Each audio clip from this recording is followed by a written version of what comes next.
Bueno, bienvenidos a una nueva edición de Traficantes de Cultura para Mundo Películas y Radio Touch. Esta vez estoy muy contento de el invitado que tenemos, ya que se sale un poco de lo regular, pero también lo vamos a linkear un poco al cine. Bienvenido a nuestro programa, Álvaro Santi, psíquico, panelista, escritor, tarotista y mucho más según sus propias redes sociales. ¿Cómo estás? Hola, ¿qué tal, Benjamín? Aquí, muy bien. Te agradezco la invitación. Una invitación distinta, por lo que dices tú, Sí, sí, un entrevistado distinto. sí, pero no menos A ver, interesante. eso, interesante, no interesante. Interesante. Interesante, Oye, jugando con el nombre. bueno, ya que estás con el merchandising puesto, partamos conversando un poco de tu experiencia en el cine. Tú eres muy amigo también de Jorge Holguín y participaste en su última película donde pasaron algunos sucesos paranormales. ¿Nos podrías contar un poco, primero, partiendo de cómo, de dónde nace tu relación con Jorge, cómo entras a la película, y ahí ya nos empiezas a contar un poquito de cuáles fueron los sucesos paranormales que ocurrieron en la casa? Te voy a contar una historia que tengo con Jorge antes de conocerlo, antes de que me lo ¿Ya? presentara Catherine Massuayé, que fue la que me lo presentó, una amiga mía que es actriz, y ellos se conocían también, entonces me lo presentó un día. Pero yo unos años antes, en mi época de Valeduc, estuve yendo al Valeduc con el Coque Santa Ana, que es ¿Ya? el de las frases, ¿no? Un Ujú. amigo, muy amigo también mío, y el Coque me llevó un día al Valeduc, y enganchamos por la música de los 80. Y un día voy yo al baño del Valeduc. Yo ya, bueno, por supuesto que había visto algunas películas de Jorge, a mí la primera es la que más me gusta, Ángel Negro, y entonces yo pensaba, yo tengo que conocer algún día a Jorge Holguín, porque como me interesa el terror, me interesa el cine, me gusta escribir, estoy también en lo paranormal, entonces de alguna manera habría sido yo pensaba que podría haber sido interesante una conversación con Jorge, podría haber salido algo de ahí. Y te lo cuento, te cuento esto primero porque es una introducción también de alguna manera a las sincronías que han ocurrido en mi vida. Mi vida está llena de sincronías, de cosas mágicas, de encuentros, de reencuentros con personas, con cosas, con lugares.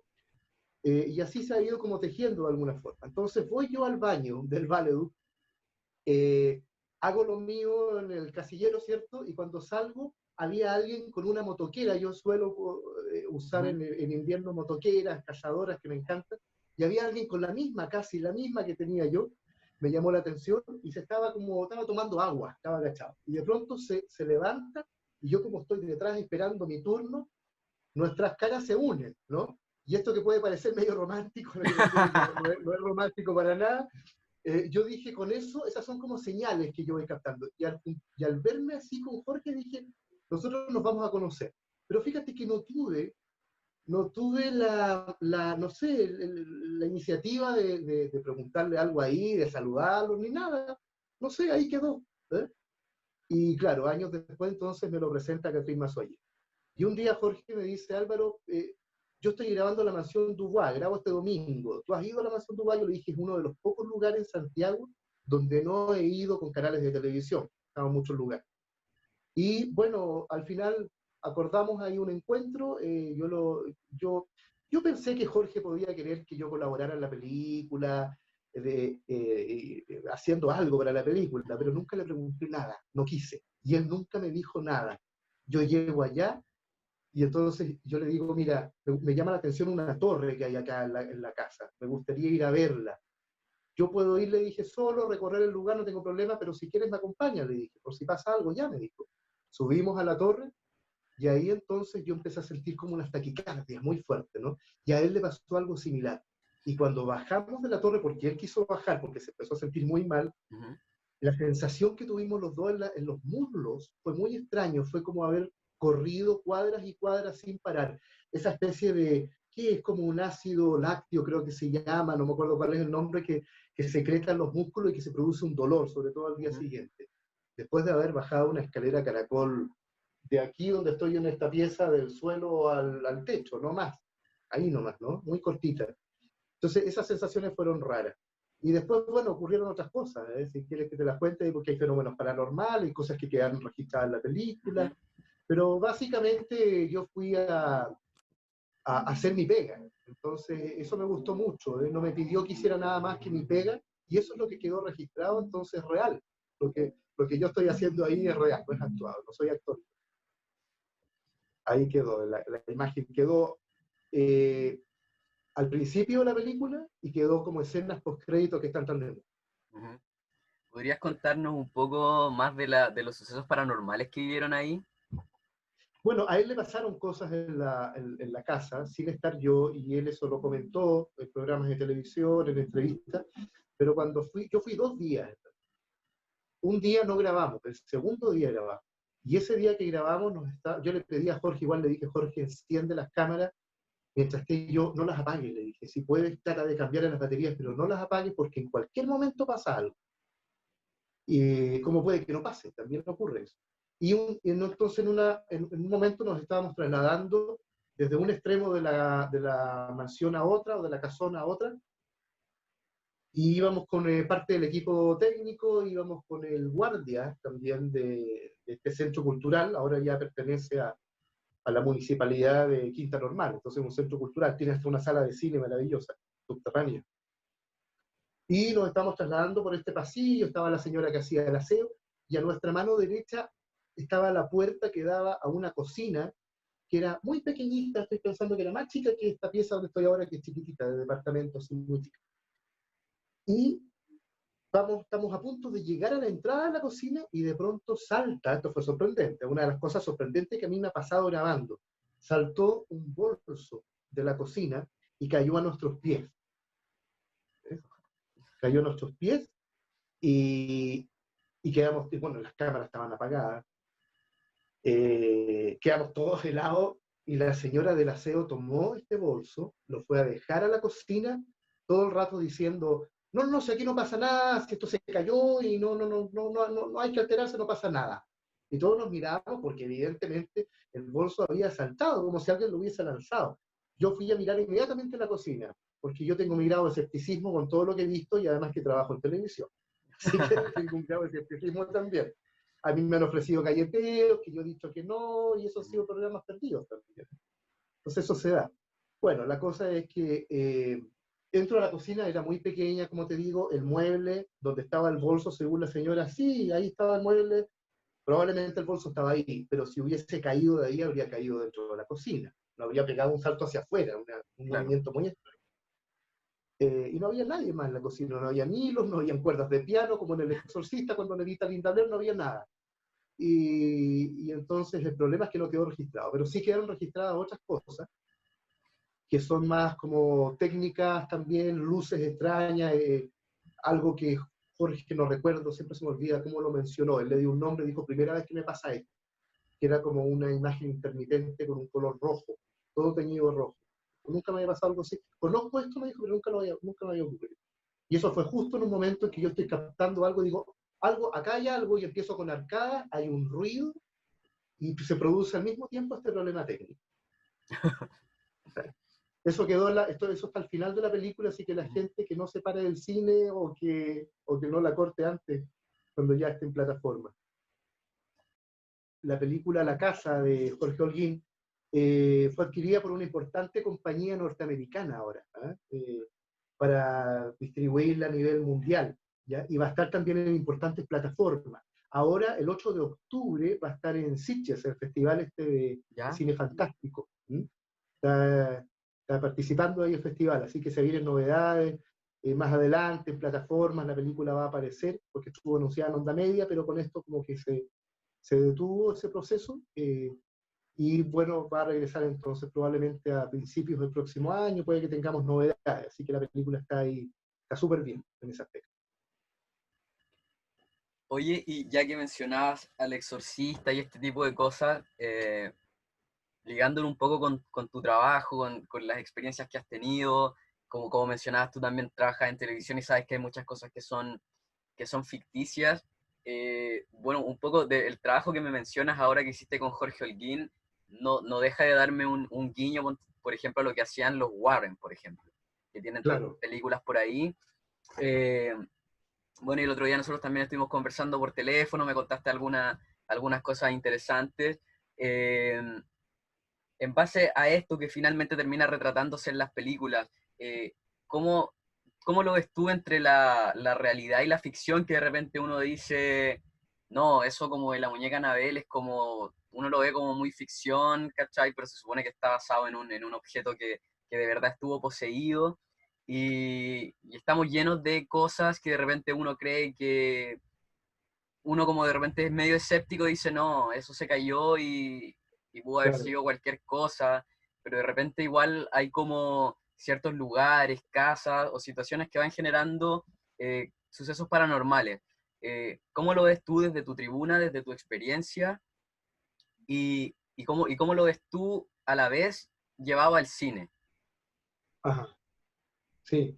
Bueno, a ver, dentro, claro, de lo que es el cine, claramente hay películas de terror, ya que estamos hablando de estos temas, y generalmente son las películas de terror los que presentan estos temas, pero, pero claro, generalmente lo que tú ves en la película de terror está sacado de la realidad. O sea, yo he visto como muchas veces, por ejemplo, cuando en las películas de terror aparecen libros secretos, ocultos, y que tienen, qué sé yo, símbolos, ¿cierto? Y uno revisa los símbolos y claro, son símbolos que efectivamente en la Edad Media, en la época de los grimorios, que eran como los diarios de vida, por decirlo de alguna forma, de los hechiceros, de los brujos, ahí estaban todos los, eran como un compendio de todas las instrucciones para hacer invocaciones, rituales, pactos y todas esas cosas muy de la Edad Media, ¿no? Digo muy de la Edad Media, pero que son cosas que todavía se hacen. A mí con esto del programa Psíquicos, que es donde yo tuve ese boom y la gente me conoció, y era un programa que además nunca se había hecho antes, una cosa así, un programa con ese tema, ¿cierto? Y ese formato. Entonces fue como la gente lo vio mucho. Y claro, a mí me empezaron a hacer preguntas que yo pensaba que eran chistes, así como por ejemplo, ¿cómo lo puedo hacer para realizar un pacto con el diablo? Decía, chuta, en este tiempo estamos en el 2012, que el programa fue en el 2012, hay gente que quiere hacer pacto, ¿no? Entonces, sí, después con el tiempo ya me di cuenta de que eso era algo no común, pues si no es muy común, sin embargo se hace, se compra, la gente compra todavía estos facsímiles, reproducciones de grimorios y sigue las cosas paso a paso. Yo también hacía cosas así, ¿no? En la infancia y en la adolescencia. Pasé por todo eso, eh, y entonces, claro, pero es que es distinto ver una persona adulta en el 2012 o ahora en el 2020 solicitando algo así. Pero lo que te decía es que, claro, las películas se documentan mucho con cosas reales, algunas muy apegadas a la realidad, Ujú. otras un poquito más distantes, pero todas estas películas como, bueno, El Exorcista, por ejemplo, que ya se sabe que es un caso de los años 30, creo, de un muchacho poseído, y que por ejemplo, en ese caso, William Peter Blatty, que es el que escribió la novela, se documentó con el diario de vida de un jesuita que describe el exorcismo del muchacho, que es más extenso que lo que uno ve en la película. De hecho, en la novela, la historia de la película en la novela también dura mucho tiempo, no es un exorcismo de una noche como uno lo ve en la película. Y uno si ve también el libro, por ejemplo, se documenta con libros acerca del tema de la posesión espiritual o la posesión diabólica, como lo denomina la Iglesia Católica, y toda la historia de eso es increíble. Acá, por ejemplo, nosotros tenemos nuestra Linda Blair, que es la poseída. La poseída de la teleserie de TVN, claro, que se basó en un documento que investigó, ¿cierto?, un periodista. La endemoniada de Santiago se llama ese libro, la gente lo puede conseguir, lo puede comprar, debe estar en librerías todavía, y ese es el caso que se mostró en la teleserie La Poseída, o en la serie nocturna, creo.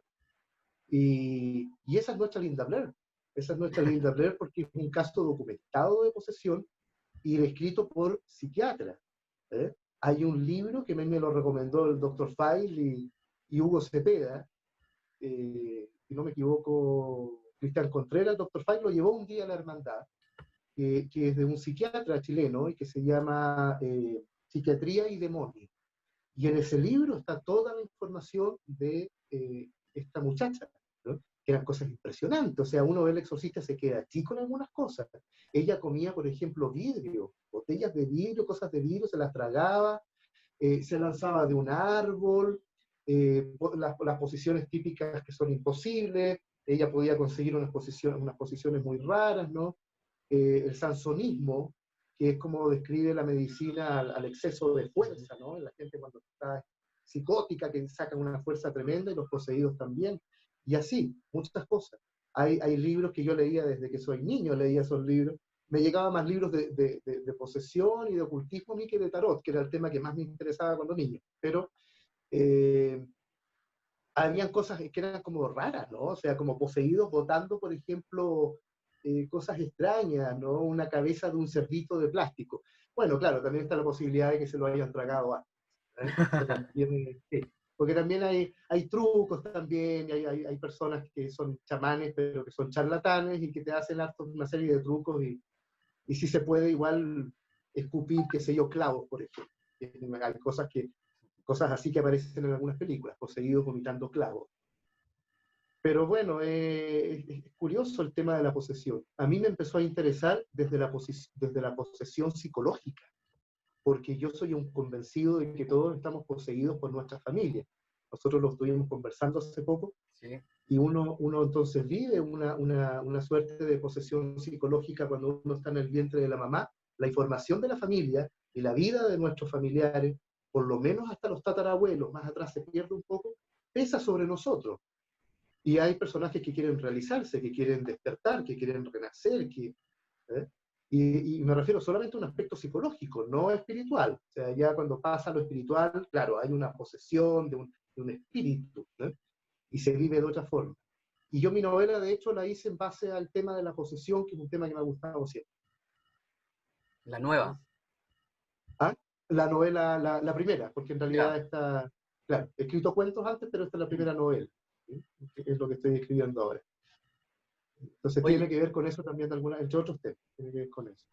oye, mientras me contabas esta historia, me hablaste de una hermandad. ¿A qué te refieres con esto? ¿Se La arman hermandad es un como... programa de televisión, un programa Ah, que ya. transmitió televisión, claro, estuvo Vanessa Darot, Hugo Cepeda, Cristian Contreras Radovich, yo, y bueno, en la conducción estaba Julio César Rodríguez. Ujú. Sí, eso fue un programa que iba a durar 3 meses, nosotros firmamos contrato para 3 meses, pero le fue tan bien que lo extendieron 3 meses más, duró 6 meses. Primera vez que estoy en un programa tan largo. Uf. Yo ya se terminó a los 3 meses. Álvaro, te proponemos que... Bueno, ok, ya. Yo estaba chato, ya estaba cansado. Que los programas son muy demandantes, tú sabes, tú trabajas en esto. Son súper demandantes. Llegas a un acuerdo, pero después en la semana te están pidiendo, están haciendo cambios a última hora, es súper desgastante. Es que dijiste la hermandad, pensé que estabas hablando casi como una especie de aquelarre como de ustedes mismos. Una secta a la que yo pertenecía, claro. Mm, claro. No, fíjate que toco madera, nunca he pertenecido en realidad realmente a un grupo. Quise mucho entrar en la masonería porque mi abuelo era masón en la adolescencia. Lo único que yo quería era entrar al templo, la logia. Quería entrar a la logia y conocerla, y leía libros, pero la verdad es que se me pasó eso después. Me invitaron después cuando murió mi abuelo, ¿eh? Ellos te empiezan a invitar, es el nieto, pero al final yo no quise. Y nunca he pertenecido en realidad a nada. Tengo mis ideas también distintas igual. Oye, y bueno, mientras estábamos conversando, hablabas mucho de que tenías esta fascinación por este tipo de cosas en tu infancia.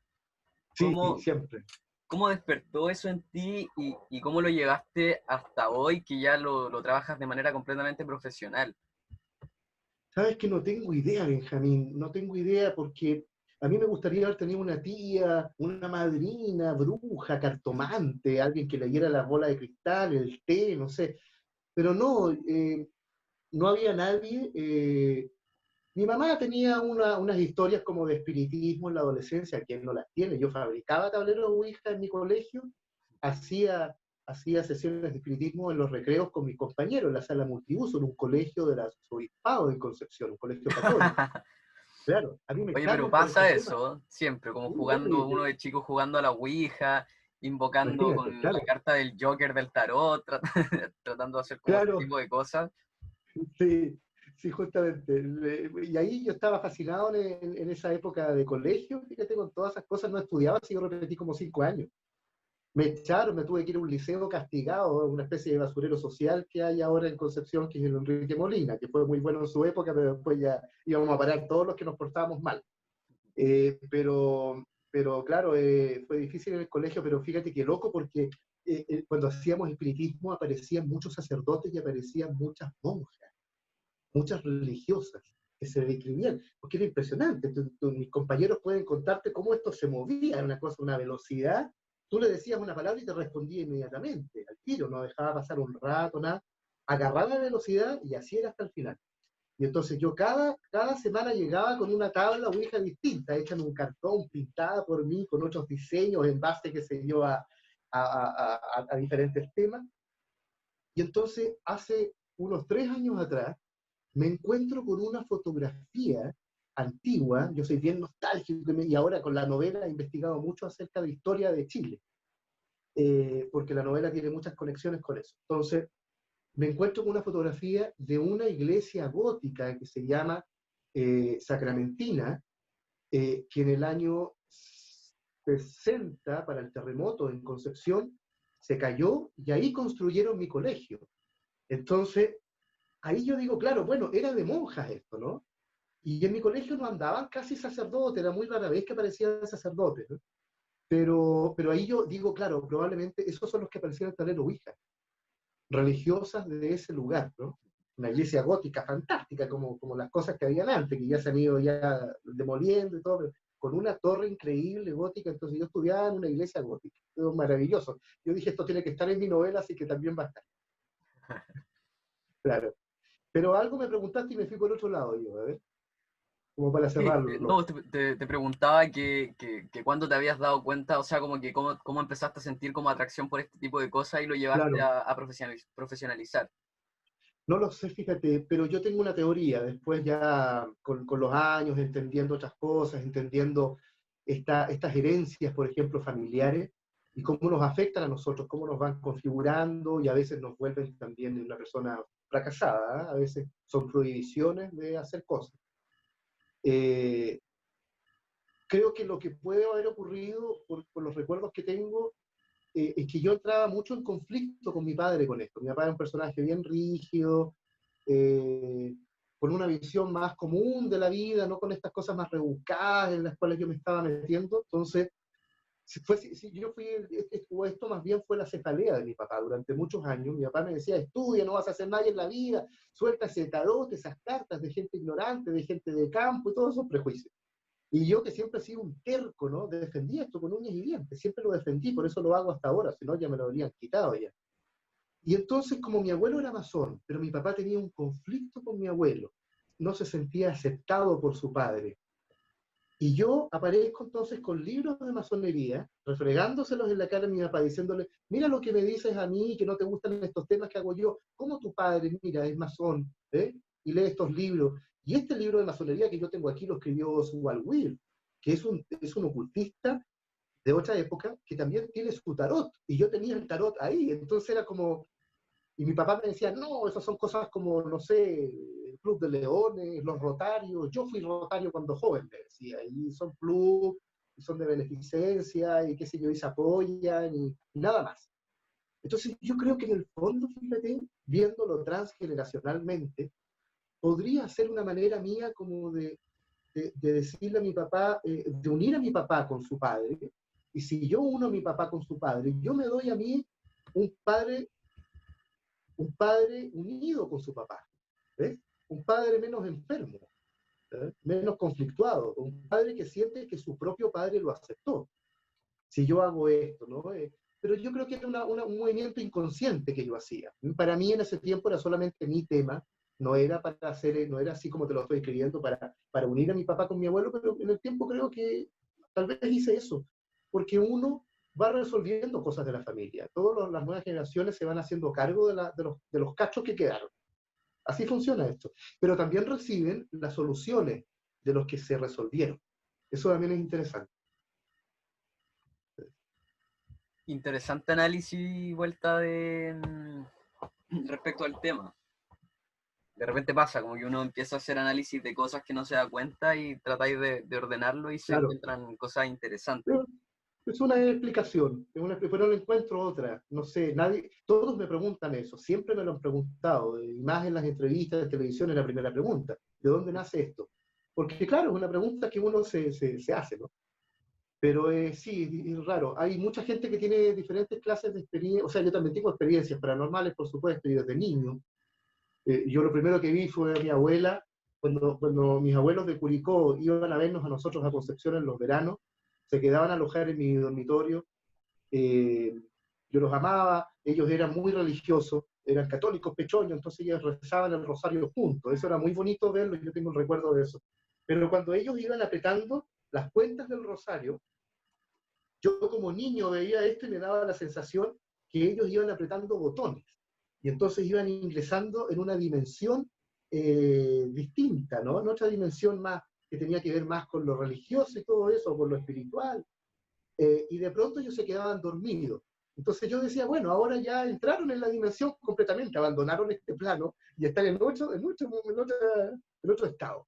Y ahí yo, con la luz apagada, los miraba, empezaba un ronquido, que era una sinfonía, me encantaba, una sinfonía de ronquido, y entonces yo apagaba la luz y yo veía a contraluz, por la luz del exterior, ¿cierto?, de la ventana, yo veía a mi abuela que al roncar salía una especie de halo blanco, como el blanco del humo del cigarro, y lento, ¿no? Pero que seguía igual el ritmo de la respiración de mi abuela.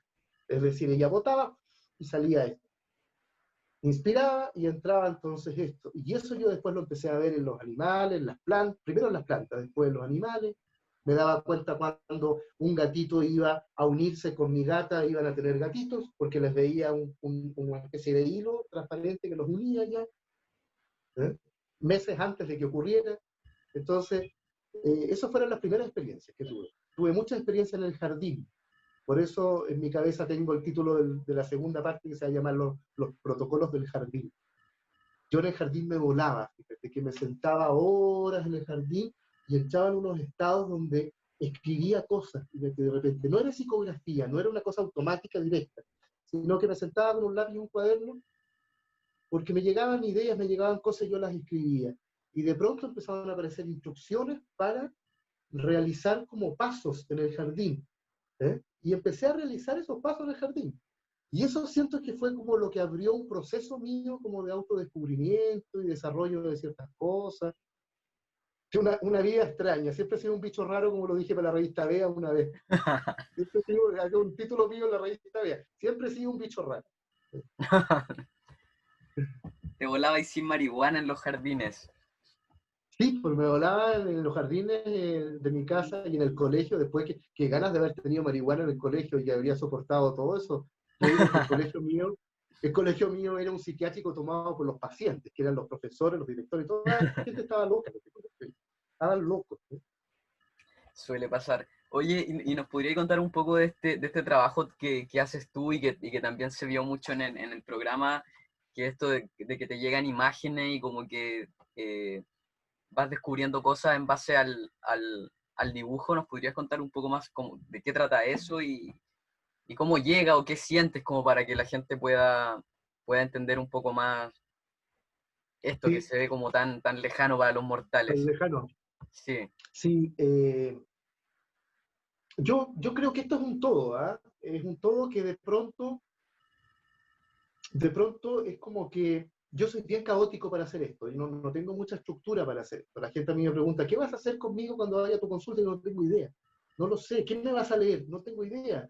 Puede que te lea el tarot, puede que te lea otro tipo de baraja, puede que saquemos el péndulo, tengo unas bolas de cristal inmensas en la mesa, de pronto puedo hacer algo con eso. No sé por dónde me va a llegar, les digo. Yo hago un acto de confianza y me entrego a un proceso. Y así me funciona. Entonces, eh, me he dado cuenta que cuando trato de estructurarme, ahí me quedan las cosas, como que me freno, no puedo seguir. Entonces, claro, por eso te digo, creo que todas estas maneras de llegar a una información es parte de lo mismo al final. Es como lo mismo que experimento cuando estoy con el tarot, que es cuando estoy con la psicografía. A mí me pasa así, puede que la gente lo denomine de una forma distinta, pero a mí me pasa así. La psicografía llegó. Mira, perdí la cuenta con los años, pero deben de ser como ya más de 10 años, unos 12 años, unos 13 años atrás. Antes del programa psíquico, voy yo a una casa, o sea, perdón, me contacta una clienta nueva, yo no la conocía, Me dice, Álvaro, sabes que en mi casa hay fenómenos paranormales, siento cosas, veo sombras por el rabo del ojo, que ese es un clásico, porque por ahí se ven. Pues yo puedo estar mirándote a ti acá en la cámara y puedo ver pasar con la visión periférica algo, ¿no? Incluso cuando uno aprende a ver el aura, que se puede, la gente puede hacer lo que hago yo, ¿eh? No soy ningún especial, se puede practicar eso. Y la gente que ve el aura parte generalmente desarrollando la visión periférica, un punto central ahí y están viendo lo que está ocurriendo acá. Entonces, yo estoy hablando con ella por teléfono y estoy apuntando su dirección en un papel mientras estoy con el teléfono. Y de pronto me pongo a hacer esos típicos garabatos que hace uno cuando está en una clase de matemáticas y aburrida, por ejemplo. Los cuadritos, claro. Va rellenando los cuadritos y hace flechas. Y cuando terminé de hablar con ella, tomé el papel y lo guardé. Ahí estaba la dirección. Al día siguiente voy con el papel, buscando la dirección, y cuando entré a la casa, ella me hace pasar y yo todavía tengo el papel en la mano. Y me dice, ¿quieres tomar algo, un jugo? Ya, le digo yo que fue a buscar un jugo, y yo, como tengo el papel en la mano, lo veo y me doy cuenta que el papel era un verdadero mapa del lugar donde yo estaba. Entonces había una flecha, por ejemplo, que apuntaba hacia lo que podía ser un pasillo, era una serie de cuadritos negros que yo los había rellenado, y al fondo había lo que podía ser una puerta a la entrada, qué sé yo, a otra habitación. Y miro, y así era. Incluso unas marcas que habían en el dibujo correspondían como a otras habitaciones, entonces todo calzaba muy bien. Y yo le digo a ella, bueno, me contó un poco lo que pasaba, y yo le muestro el papel y le digo, ¿qué hay en esa pieza que está ahí al fondo? Porque yo veo, me dijo, no, es que ahí murió mi marido, y sonríe. ¿Y de qué falleció? De cáncer. Y, y me dice, y él, o sea, ella lo sentía a él. Ella me dijo, mira, yo no te he contado, pero yo creo que esos rollos son de él porque son cosas que hacía él a esas horas donde yo escucho el rollo. ¿Eh? Y yo voy para allá, le pido que me abra la puerta, entramos y adentro empiezo a recibir información. ¿Cómo? Para que la gente sepa cómo. A veces son imágenes, a veces como una idea, pero una idea con seguridad, es como una idea con un ancla, ¿sí? Como más segura. Y por eso es que voy y me atrevo a hacer la pregunta, o a veces ni siquiera con la pregunta. Voy y no me doy cuenta y hago la afirmación y la gente me lo confirma. Entonces, en este caso, claro, le pregunto yo y finalmente me doy cuenta de que el marido estaba como celoso, porque el marido era muy celoso. Y estaba celoso porque ella estaba conociendo a otra persona.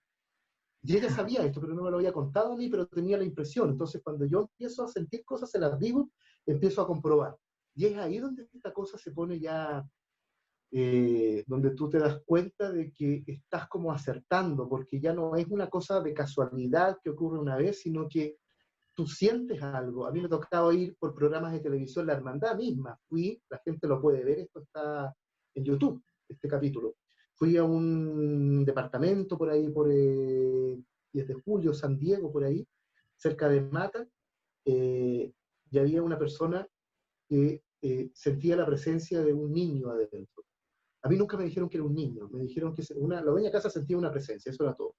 Y cuando yo voy en el ascensor con los periodistas, a mí me llega un nombre, ahora no me acuerdo cuál es, pero ahí está registrado, me llega un nombre y pido un lápiz y un papel y lo anoto. En realidad los periodistas iban en otra, no me pescaron mucho, así que lo hice yo y me lo guardé en el bolsillo.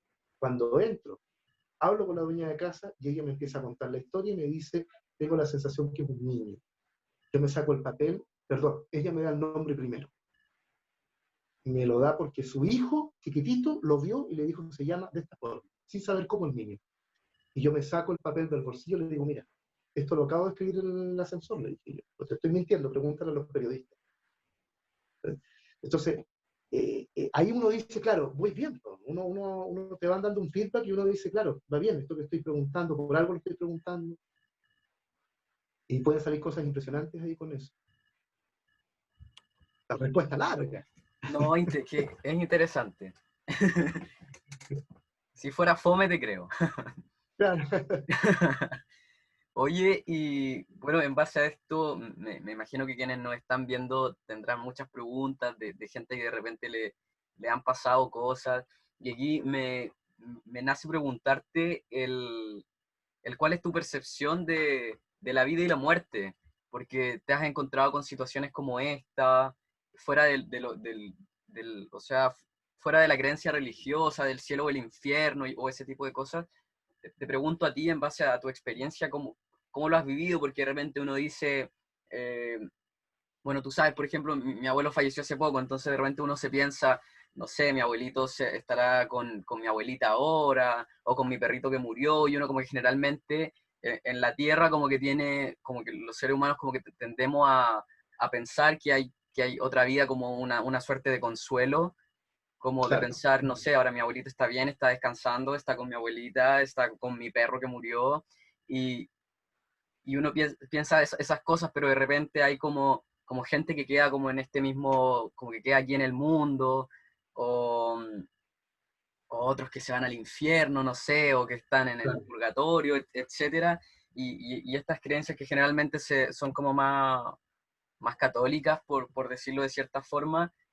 ¿Cuál es tu experiencia respecto a eso y tu creencia también? Perfecto. Claro, bueno, yo he ido como construyendo una cosmovisión en base a teorías, pero también mucho en base a experiencias. Y en la experiencia tú te encuentras también con que después, no sé, conversas con alguien y también le ha ocurrido, o te lees un libro sobre el tema y el libro está, o hay un testimonio de alguien. Entonces son experiencias son experiencias humanas.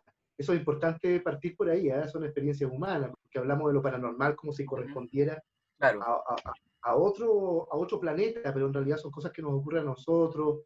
Cuando describimos, por ejemplo, nosotros la espiritualidad, la describimos nosotros, por lo tanto es nuestra dimensión. Cuando describimos el mal y el demonio, de alguna forma también nos estamos describiendo nosotros.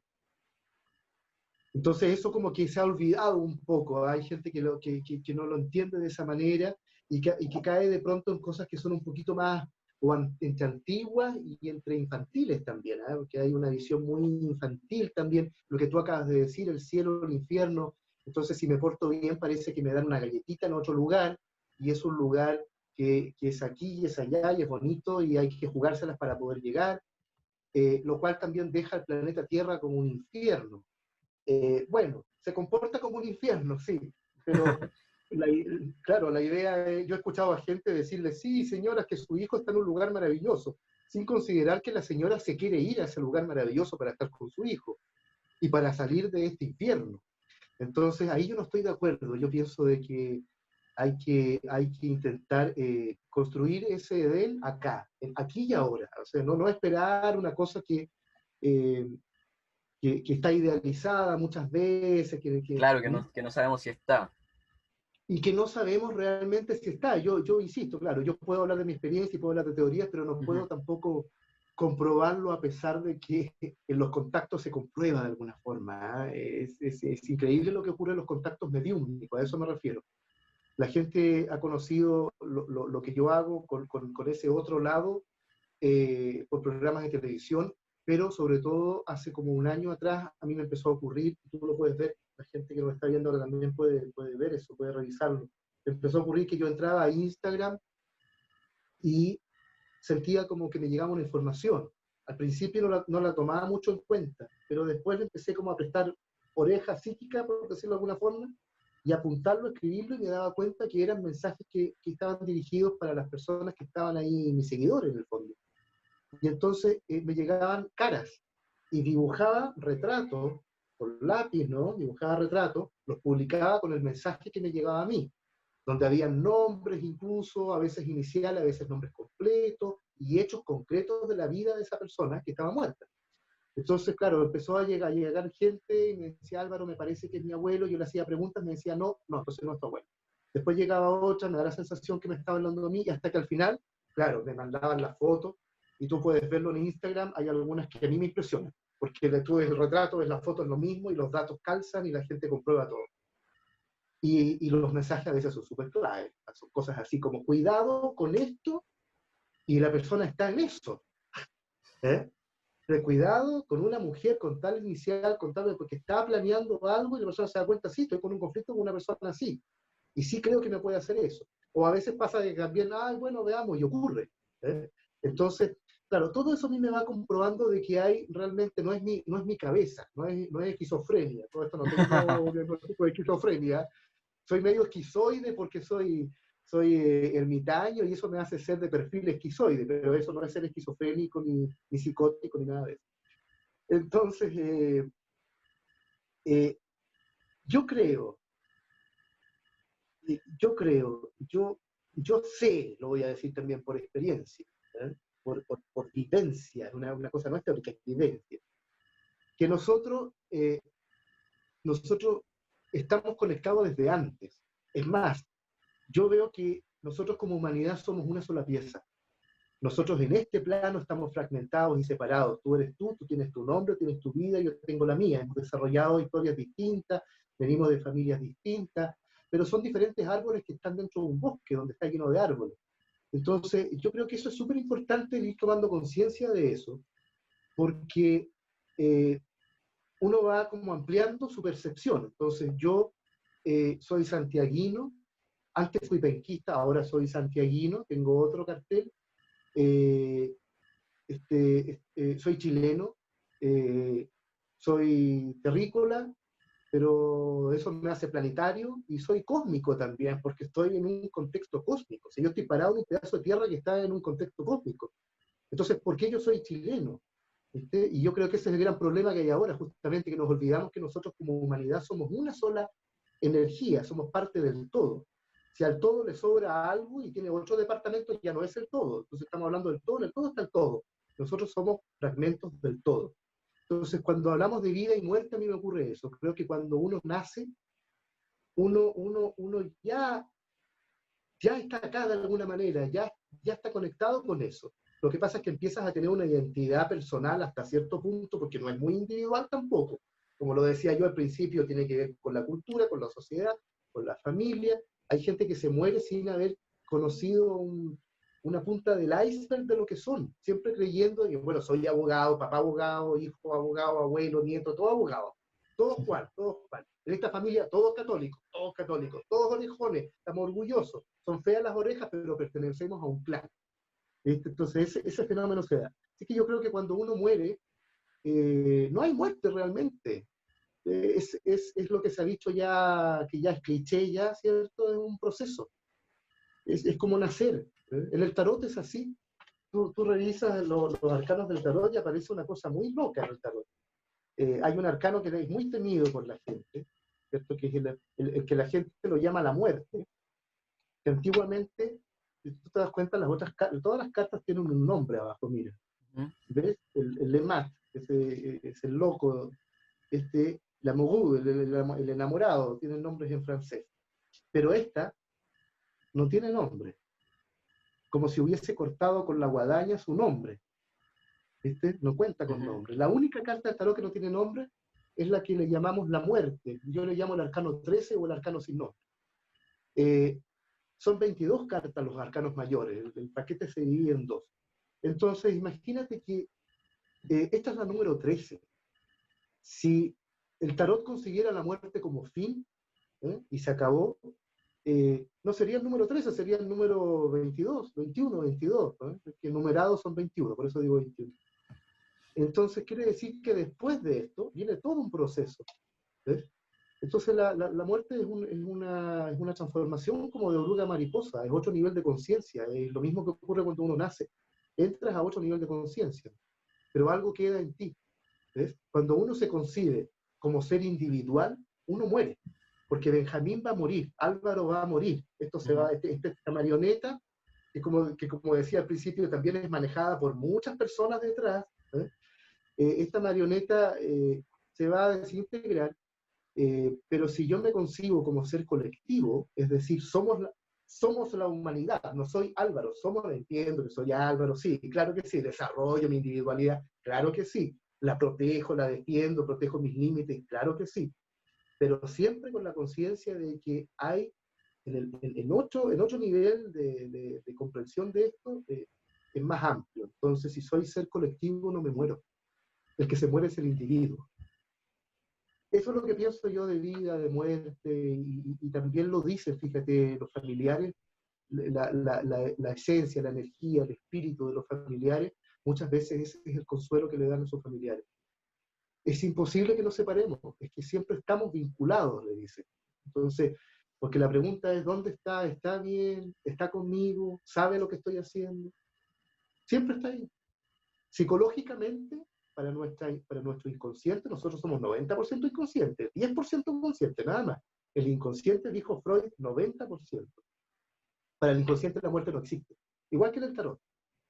No tiene concepto de la muerte como nosotros. Entonces, cuando tú tienes un conflicto, por ejemplo, con un tío, un conflicto profundo con un tío, ese tío se muere, claro, lo que suele decir la gente, se acabó el conflicto, se murió el tío. No, el conflicto sigue. Y esa es la prueba de que para tu inconsciente, él no distingue la vida y la muerte. La persona sigue viva. ¿Eh? Y mira qué curioso eso que pasa. No es raro para nosotros que nos encontremos con los muertos, que tengamos experiencia con el perfume de mi abuelo. Claro, es que está también, es el espíritu para los que los describimos así, y para los que son más escépticos, pero si aceptan la psicología, bueno, está ahí, ¿no? Está el recuerdo del perfume. Es lo mismo, es diferente manera de escribirlo. Es un solo Oye, fenómeno. y no sé de qué religión es esta teoría, pero te hago la mención porque yo siento que a mí me pasó con mi perro. Yo tuve un Ya, perro durante 15 años, básicamente en mi entrada a la infancia hasta hace un par de años que murió. Y a mí algún amigo me dijo, no, creo, no me acuerdo si era el budismo, no me acuerdo, pero que las personas o los seres cuando mueren, como que su presencia queda marcada, creo que 14 días, algo así me dijeron. Y a mí me pasó personalmente que yo no vi nada de mi perro, no pasó nada raro en mi pieza ni nada, pero como que sí sentí su presencia un par de semanas y como que un ya. día no lo sentí más. ¿Qué hay de cierto en esto o en estas teorías? O finalmente como que no sé, quizás te estoy haciendo preguntas que, que quizás no corresponde a ti como contestarlas, Sí, pero dentro de tu no podemos. experiencia lo hago, porque por ejemplo, mi abuela también murió el año pasado y yo vivía con mi abuela y mi mamá estaba planchando en el living y mi abuela tenía la pieza aquí al lado de mi pieza y la ve como que se asoma por la ventana, como que sintió el impulso de asomarse por la ventana y la vio caminando como hacia mi pieza, así como con su bata con la que siempre salía al baño. Y claro, pues, y después como que le pasó lo mismo, como que sintió su presencia un tiempo y después como que ya no. Ya, claro. Sí, ellos suelen manifestarse por muchos motivos, pues uno de esos Ujú. motivos es como en el fondo una despedida. Entonces a veces lo hacen antes de partir. Pero claro, es difícil esto para entenderlo, o sea, es difícil para nosotros entender esto, porque ya supera digamos, nuestra estructura mental, cómo entendemos las cosas, cómo las significamos. Pero sí, yo me he dado cuenta que uno muere y uno entonces permanece un tiempo y donde se está dando un proceso en donde hay como una liberación de capas que tienen que ver con tu vida, con tu historia, con las experiencias. Uno se van desprendiendo los cuerpos sutiles también del cuerpo físico, se va produciendo todo eso, todo un proceso. Y muchas veces dentro de ese proceso ellos se manifiestan entonces y es como una manera de ir a despedirse, porque también es importante que nosotros acá hagamos nuestro proceso de duelo, o sea, a una persona que acaba de perder a alguien y que está en proceso de duelo, claro, ¿qué le va a explicar uno, no? En el fondo es como asistirla en su proceso, acompañarla en su proceso de duelo, que es importante para que salga. Es como cuando el cuerpo hace una fiebre y de pronto uno deja la fiebre que actúe, a menos que ya empiece a peligrar la vida de la persona. Yo también considero eso cuando la gente me llama, me dice estoy mal, ya, ¿qué te pasa? No, lo que pasa es que mi hijo falleció hace una semana. Bueno, claro, estás mal, pues estás más que mal, estás destruida, estás hecha polvo. El duelo duele, pues mientras dura duele.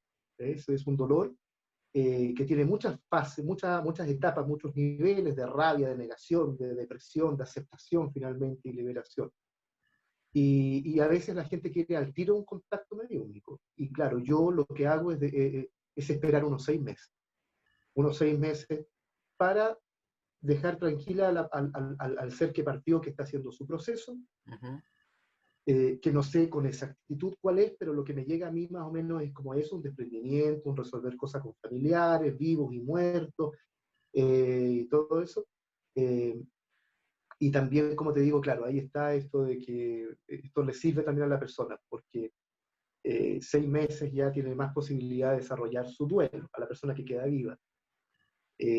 Pero claro, hay personas que fíjate que incluso caen con la desesperación, yo los entiendo. Es terrible, una madre perdiendo un hijo, entonces quieren como que, es que yo necesito que mi hijo me hable, y si no le habla, se enojan, ¿eh? Y se enojan con uno también. Yo aquí soy el canal, y yo, claro, a mí me pasa en el fondo un texto en francés, y yo hablo francés y te lo traduzco, eso es todo. Entonces, a veces la gente se pone a discutir el contenido del texto. En este caso, el tema de los contactos, las lecturas. Entonces, como, ¿por qué no me habló a mí? Le habló a mi hija, que es su hermana, pero a mí no me habla. Entonces yo, bueno, señora, a ellos les cuesta también manifestarse, ellos tienen que hacer un gran esfuerzo. Mira, ahí tenemos un ejemplo con la película Ghost, que a mí me carga. Nunca me gusta, no me gustan las comedias románticas gringas, las detesto. Entonces, nunca empecé con Ghost, pero sí la vi y siempre ha sido un referente para los temas de mediunidad, esa película. Y la verdad es que, claro, hay una parte de la historia en donde Patrick Swayze, que ya el personaje de él que ya muere, ¿cierto? Tiene que aprender a manifestarse en este plano. Y las personas que han fallecido para manifestarse en este plano, según mi experiencia, lo que hacen es como absorber la energía del entorno. Y por eso es que a ti te da frío. Esa es la explicación del frío. ¿Viste? Cuando estábamos con Jorge, la temperatura bajaba y subía, es decir, pero de golpe. Han habido cambios de temperatura en lugares donde yo he ido que son como un hilo de calor y frío. Es una cosa extrañísima. Hemos estado con Hugo Cepeda, hemos puesto la mano, frío, calor, frío, calor. Con Boris Campo, el papá de las gemelas Campo, que le gustaba cuando estaba vivo, le gustaban mucho estos temas a él, yo compartía estas veces con él, y una vez estábamos en un lugar donde habían tirado un pájaro con unas fotos adentro de los integrantes de ese lugar, de la gente que habitaba ese lugar. Y estamos con Boris viendo entonces al lado de un closet, sintiendo un olor, eso era. ¿eh? Eso se llama osmogénesis en parapsicología. Era un hilo de olor, no te miento, era un hilo de olor, tú sentías putrefacción aquí y aquí ya no. Y no venía de ninguna parte. Y afuera estaba el pájaro colgado en un árbol. Eso es un clásico en magia negra. Hay mucha gente que seguramente le ha pasado sentir olor a descomposición junto con otros síntomas. La verdad. Oye, que es como, o sea, lo que comentaba a mí me pasó porque igual soy como medio friki también, como estos tours por los cementerios en la noche y ese tipo de cosas. Y, por ejemplo, me pasó mi experiencia paranormal en el ex hospital San José. San José. Que el de los tuberculosos. sí, sí, Sí, estaba ahí, 2 veces estaba ahí. sí, yo fui 3 veces y en una yo sentí que me tocaron. Y fue como muy extraño porque estuvimos haciendo el tour y dentro del tour igual iban pasando ciertas cosas que de algunas yo también dudaba porque era como, no, a lo mejor hacen cierto tipo de cosas para que uno crea que está viviendo cosas paranormales. Pero yo me acuerdo que en ese tiempo andaba con una ex polola y fuimos, que ella era más friki que yo. Y yo estaba como así como aquí, ¿cachai? Como que estaba en el rincón de la muralla, entonces como que no había nadie detrás mío y era imposible que hubiera alguien detrás mío. Y yo empiezo a sentir como una mano aquí en el muslo.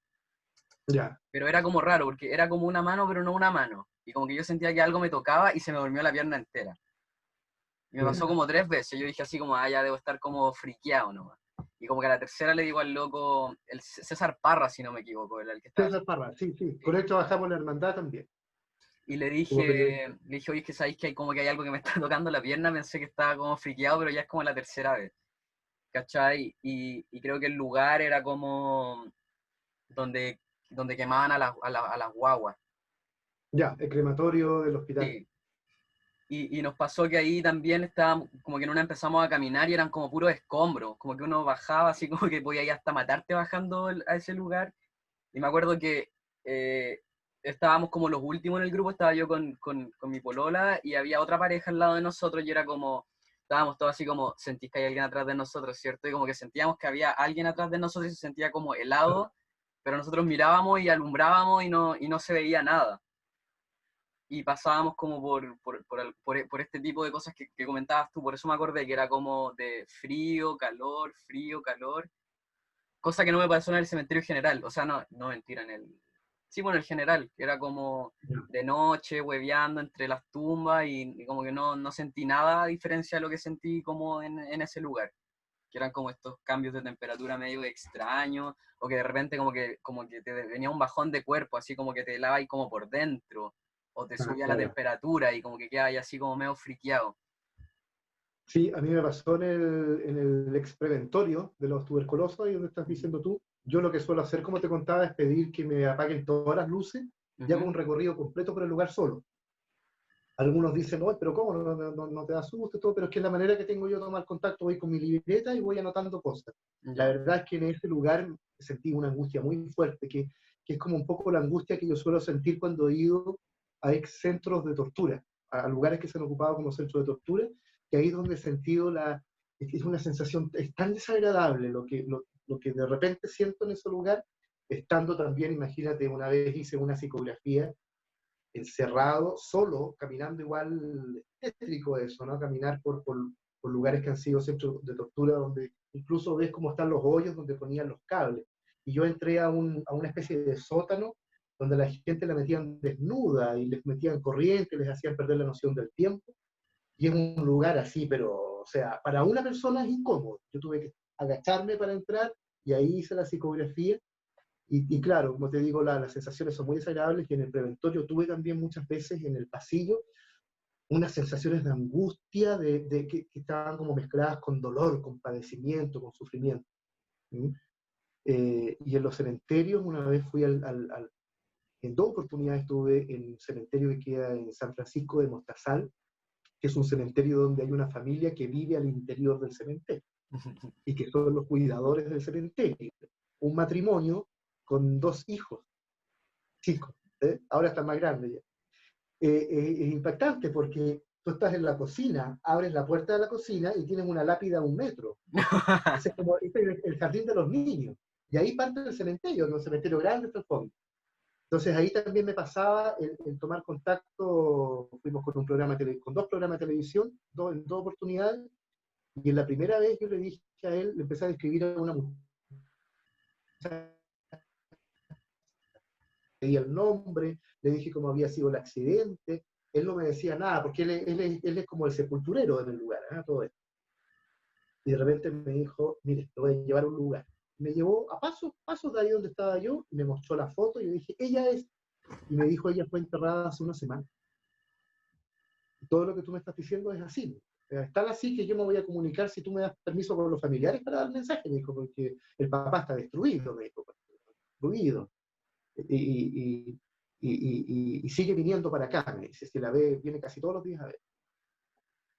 Uno se conecta con hartos dramas con esto, ¿ah? Porque está ese lado paranormal, película de Claro, terror, jajaja, y la fogata y la historia, pero claro, uno toma contacto con realidades que son la dramáticas, tragedia.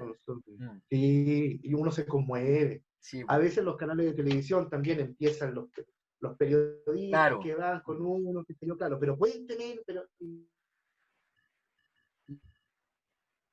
a accionar a la dueña de casa y yo detrás, así como, o sea, cae en una situación difícil esta persona. Entonces, bueno, se da ese fenómeno en televisión también, lamentablemente. Es así.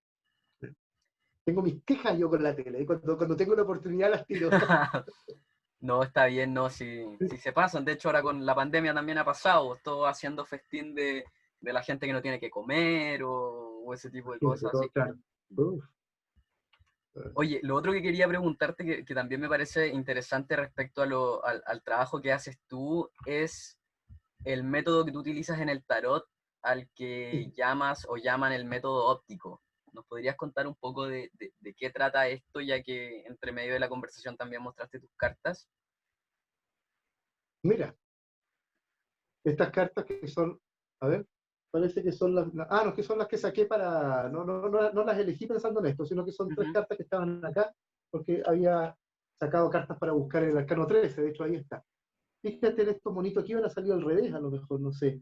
Pero No se mira, ve es tan bien. simple como esto, ¿sí? El método óptico es tan simple como esto. Ahí va un personaje que va caminando. Podemos decir tantas cosas con la carta del loco, ¿no? Esta carta se llama el loco, entonces podemos decir que esta carta representa, por ejemplo, el espíritu, porque es la única que no tiene número, entonces un espíritu, ¿cierto? Que todavía no tiene forma, y que va a entrar en cada uno de los arcanos para vivir una experiencia. Podemos decir que es un nómada, podemos decir que es un loco, podemos decir que es un impulso que a veces es necesario y que a veces no, hay que pensarlo mejor. Podemos decir millones de cosas con una carta, pero si yo esta carta la pongo al lado de esta carta, ¿ves?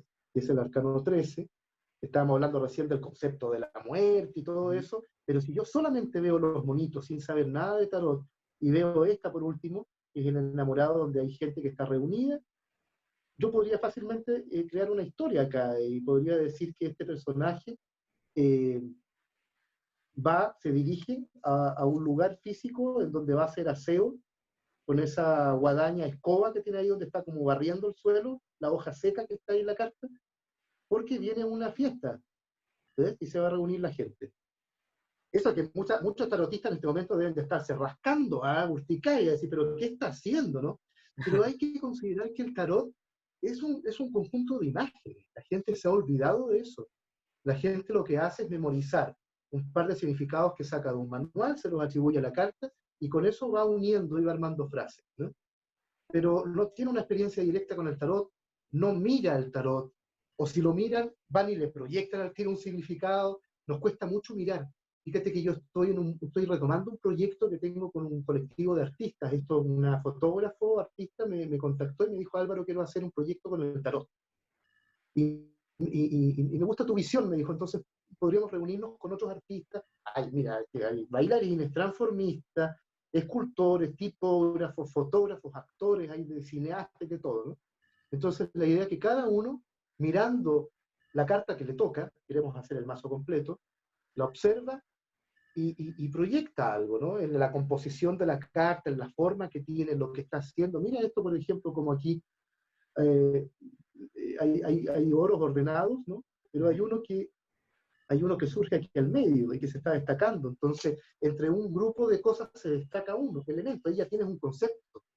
Leyendo la composición, como se leía el arte en la Edad Media, así se leía el arte en la Edad Media. Tú ibas leyendo las ornamentaciones, ahí hay una expresión, estas hojas están hacia adentro, de repente están hacia afuera, de repente encierran algo como en el dibujo, de pronto ese algo que hay que puede ser una espada dentro de un óvalo sale del óvalo. ¿Eh? Entonces, como superar un límite, y así uno va creando narraciones.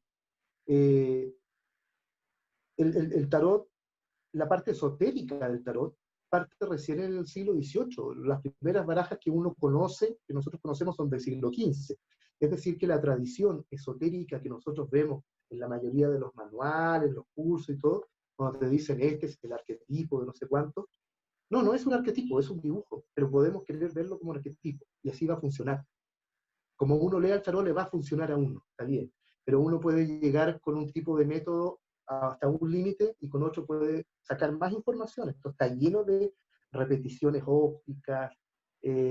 Mira cómo el bastón del loco se transforma en la guadaña del arcano 3, es lo mismo. Fíjate en la posición de ellos dos, van caminando más o menos igual.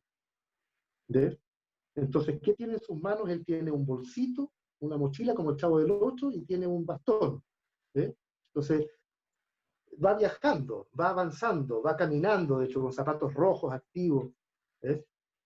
Acá está, como te decía, esa guadaña, se transformó en una guadaña, y acá que tenemos las manos, están tocando a otras personas. Aquí las manos se tocan, no tienen elementos, no tienen objetos, no tienen bastones, ni guadañas, nada de eso.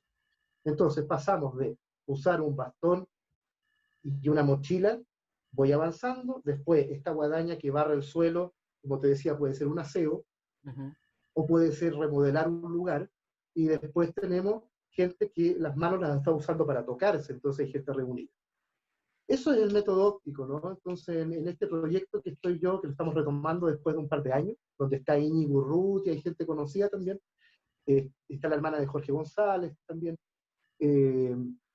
Entonces, cada uno vamos a hacer ahí una carta y observando, y se va a transformar en un tarot. Buena, qué bonito proyecto. Pero es el método óptico en el fondo, ¿no? Así parte el tarot. O sea, los ocultistas que le dieron significados lo miraron antes, hicieron un ejercicio de mirar y dijeron, dijeron, sí, aquí veo esto, entonces lo asocian con algo, ¿no? Y así se va creando esto. Pero la gente sin saber puede leer igual, ¿no? Tiene que aprender a adiestrar la mirada, eso sí, hay que descubrir cosas acá. Oye, y en base a lo que conversamos el otro día nosotros en la interna, ya que mencionabas a algunos tarotistas que podían estar rascándose ahora, eh, ¿cómo? Porque ya está lleno de charlatanes en todas partes. ¿Cómo, no sé, algún consejo tuyo para la gente? ¿Cómo Mm, darse cuenta cuando, porque igual debe ser difícil porque todos estos charlatanes tienen sus métodos. El otro día tú me contabas de un chico que le habían puesto como unos sopletes para tirar fuego, como que estaba casi endemoniado por la magia negra que le estaban realizando. ¿Hay alguna forma de leer o de darse cuenta de cuando uno se enfrenta a un charlatán? sí, no es fácil la verdad y menos fácil para alguien que no está dentro de estos temas, porque para mí es fácil porque yo los identifico, porque imagínate, después de tantos años ya, si no los identifico me paso de pavo. Uno se va dando cuenta de cosas y además que hay cosas que se repiten. Hay trucos que se repiten, hay trucos clásicos además, pues el huevo con la sangre adentro, con los pelos, pero ¿cómo tiene el huevo adentro eso? Bueno, pues tú metes el huevo en un vaso con vinagre, sablando la cáscara y después le inyectas cosas y nadie lo nota. Entonces, hay formas de hacerlo, ¿no? Se recurre mucho a la física para hacer trucos donde, por ejemplo, el papelito donde escupió una persona, un papel metálico, escupen ese papel para que botes el mal, escupe y empieza el papel a quemarle la mano y tiene que soltarlo, y empieza a salir humo. Pero eso es una reacción química, eso es un químico que tiene eso, ¿no? Ya no me acuerdo en este momento qué. Entonces, claro, de repente ponerle ojo a los montajes, a los teatros, hay gente que se llena de teatro innecesario para impresionar y que de fondo no hay nada, pues, adquieren acentos raros, hablan de tal manera que parece que se hubiesen aprendido algo, ¿no? Así como las gitanas, ¿no? A usted lo envidian, usted da mucho, pero no le dan nada. Y tiene todo como un texto aprendido. Entonces también desconfiar un poco de esos textos aprendidos que los dicen con esa misma velocidad los spots cuando te dicen algo al final y te lo dicen así súper rápido para que se pueda entrar en el spot, pero tú dices, ¿qué dijo? ¿No? Así te lo dice más o menos. Y, a ver, yo creo que hay algo básico, que la persona que te va a atender te conduzca hacia ti mismo. ¿Qué quiero decir con eso? Que no salga con cosas como, por ejemplo, no, es que tu ex marido es el culpable de todo esto y malo, malo, malo tu ex marido. ¿No? Entonces tú has tenido mala suerte, mira los lenguajes, tú has tenido mala suerte porque estás relacionado con pura gente mala que te ha hecho mal. Entonces yo voy sumergiendo a la persona en un victicismo, en un estado de víctima, en donde la persona en ese estado de víctima, imagínate, pues empieza a justificar todo, o sea, estas son las cosas que le ocurren, que le pasa en la vida, y te pregunta entonces qué me va a deparar el 2021, como si el 2021 fuera un viejito pascuero con unos regalitos, porque te portaste bien, yo soy súper buena. ¿Y por qué me pasan a mí cosas malas si yo soy buena? ¿Eh? Y ahí tú ves ese infantilismo en el que nos tienen sumergidos, ¿viste? Cómo vemos las cosas como si fuéramos nenes. ¿Eh? Eh, entonces yo creo que una lectura bien hecha es una lectura que te va a conducir a ti, que te va a mostrar, mira, sí, tienes un conflicto en tu trabajo, estás siendo juzgado porque te involucraron en algo, pero bueno, entendámoslo desde tu vida, desde cómo convocaste esto, por qué estás viviendo esta experiencia, ¿Mm? ¿Qué te está mostrando de ti esta experiencia? ¿Ves? Si uno lo empieza a enfocar de eso, ¿qué puedes hacer tú con este tema? ¿Eh? Entonces es una visión distinta, es como una lectura de tarot en donde hay también digamos, un cable a tierra que es un poco más psicológico, es como aceptando que la persona que tengo al frente tiene una psicología también, tiene ¿eh? Sea, puede ser mágico, pero igual va a estar conectado con algo de la persona. ¿Eh? Si la persona está atormentada por un fantasma, eso nos va a hablar igual de la persona, nos va a hablar del fantasma, si es que hay un espíritu, si es que hay, pero también nos va a estar hablando de la persona que experimenta eso. Y eso los brujitos no lo hacen. ¿Por qué? Por desconocimiento, porque muchas veces son súper básicos los brujitos. ¿No? Y está bien, hay algunos que leen muy bien así, ¿eh? Que no saben nada de nada y sacan un iPad y empiezan a leer y son intuitivos. Sí, también está, también se da eso. Y muchas veces porque no es comercial, por lo que yo te estoy diciendo no vende. De lo que vende es que alguien esté mal y yo le enciendo una vela y le cambie la vida. Eso es lo que vende, que yo le diga si mañana se va a casar para que se le calme esa angustia y esa carencia que tiene de niño, creyendo infantilmente que un novio o una novia le va a completar ese espacio. No es así.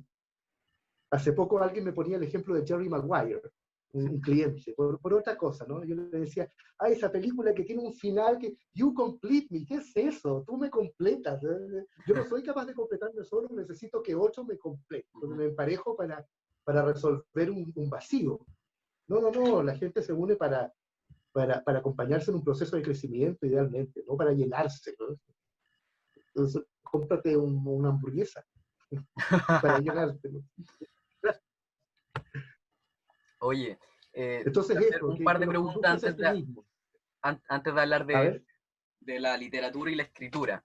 Antes de eso, ajá.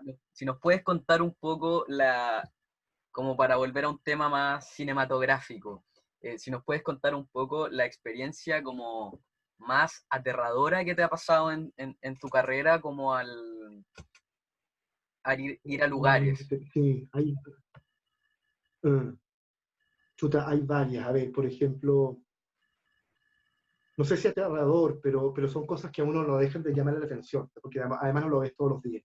No los ves todos los días y así tan tangible, ¿verdad? Porque también yo puedo experimentar cosas frente a una persona, se las cuento, y para mí esos links que yo puedo hacer interiormente sin saber nada de la persona me impresionan. O sea, que se me siente una persona, por ejemplo, como me ocurrió por ahí, esto tiene que haber sido por ahí por el año 2001, una cosa así, 2000. Yo trabajaba en un centro de salud y terapias complementarias que queda en Las Condes, estuve 6 años trabajando ahí, y llegó un día una señora, y yo sin sacarle todavía las cartas en la mesa, sin desplegarlas en la mesa, la miro y lo que le veo son 10 marcas acá. Ahora, ¿cómo me preguntarás tú? No sé, es que de repente es como si lo vieras dentro de tu cabeza, pero pareciera que está al frente, como otras veces es más claro que está al frente. Bueno, y le digo yo a ella, ahora, ¿cómo también supe esto? No sé, porque de pronto yo me doy cuenta cómo hago los links y de repente no tengo idea. Como suele ocurrir con la intuición, que es como un cálculo que uno no lo entiende. Y le digo yo a ella, ¿a ti te practicaron electroshock? Y me dice, sí. Y yo le digo, ¿te practicaron 10 sesiones? Sí, me dice, pero eso no lo sabe nadie más que mi mamá. Dice, no lo sabe nadie, me dice. ¿Cómo lo supiste? Yo, ¿cómo le explico? ¿Qué le voy a explicar? Te vi 10 rayas ahí, pero 10 rayas podrían ser cualquier cosa. Entonces esas cosas a mí me impresionan. Igual a mí siempre me han impresionado, nunca han dejado de impresionar. Pero, por ejemplo, cosas más frente a mí, concretas, como, a ver, me acuerdo, por ejemplo, que fui a una casa con el material de televisión el año 2011, cuando estaba Leo Caprile, fuimos con Leo Caprile, y entramos los dos a una pieza, y al abrir la puerta, estaba de día, está como ahora, era la tarde, pero igualmente se vio, eso fue lo loco, porque podría haber sido con la luz apagada y se habría visto, pero esto estaba la luz encendida, o sea, había luz y se vio igual. Un flash en un rincón no era un rincón, era como antes del rincón de una pieza.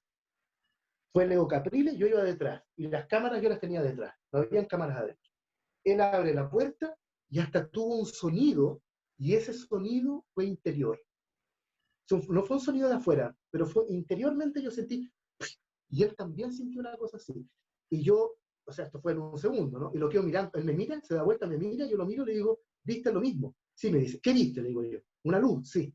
Ahí le digo yo, sí, ahí me dice. ¿Eh? Y quedó así como, qué loco esto. ¿Y qué es esto? Bueno, es que es parte de lo mismo que está pasando acá. Ya. Ese fue uno. Otro peligroso, porque de repente son peligrosas estas cosas. Estoy en Machalí, si no me equivoco. Si no me equivoco, es Machalí, un restaurante en Machalí. Fuimos a grabar con Sinvergüenza, con el Pera Cuadra. Estuvimos con el Pera, con él. Y estamos en el restaurante y yo empiezo a hacer una psicografía. En ese restaurante el relato que había es que había ocurrido había sido víctima de una maldición, de una magia negra, algo así. Ellos sabían de eso, lo estaban enterados de eso. Y yo empecé a hacer ahí en unas mismas silla, mesa, qué sé yo, el restaurante en la noche, empecé a hacer la psicografía y de pronto di con algo, di con una información y de pronto digo, ahí está, acá está, le digo yo, está aquí ahora, está activo. Y me paro yo, ¿no? Y la gente empieza a seguir las cámaras y me acerco a una barra que hay, chiquitita, no más que esta mesa aquí, este escritorio que tengo yo acá, muy pequeña la barra, donde había una copa. Y yo estoy sintiendo que esta energía está ahí y estoy tratando incluso de dirigirla de alguna manera para aprovechar para que salga, y la copa se levanta de la barra y salta a nuestros pies y se quiebra, por supuesto, en el suelo. Y yo me fui soplado a ver si había algo, si había galleteo, si había alguien detrás de la barra. Oye, lo más loco es que detrás de la barra había una muralla, la barra no tenía más espacio. Mira, yo creo que era este el espacio que tenía la barra, nada más. Era como para una persona que estuviera ahí. Ni siquiera yo creo que lo ocupaban tanto como barra, está como un rincón que había ahí. Y la copa saltó y se quebró nuestros pies. Y hubo cambios de temperatura, hubo uno, el camarógrafo le empezó a pasar algo también, me dijo, me siento mal, el que estaba grabando al final ya de... Bueno, cosas así, ¿eh? Por eso te digo, algunas peligrosas, porque se violentan y empiezan a lanzar cosas.